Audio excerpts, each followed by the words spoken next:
వృషభ రాశి. కృత్తిక 2, 3, 4 పాదాలు, రోహిణి 4 పాదాలు, మృగశిర 2 పాదాలు కలిపితే వృషభ రాశి.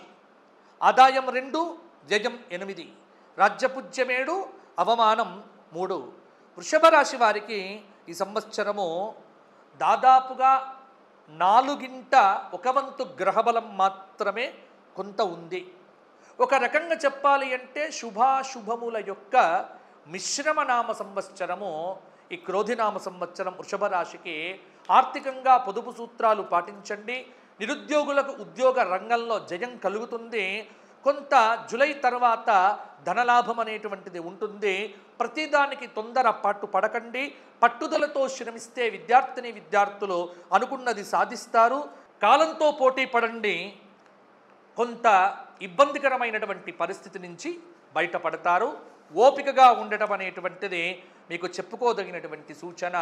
అదృష్ట యోగం అనేటువంటిది చాలా తక్కువగా ఉంది. బాగా శ్రమ పడితేనే ప్రతి చోట విజయాలు సాధిస్తారు. గత సంవత్సరం కంటే ఈ సంవత్సరం కొంత పర్వాలేదు. ఈ సంవత్సరం వృషభ రాశి వారు లలితాదేవి ఉపాసన, జ్యోతిర్లింగ దర్శనము, ప్రతిరోజు దక్షిణామూర్తి స్తోత్ర పారాయణాదులో దత్తాత్రేయ స్వామి దర్శనం చేసుకుంటే వృషభ రాశి వారికి బాగుంటుంది.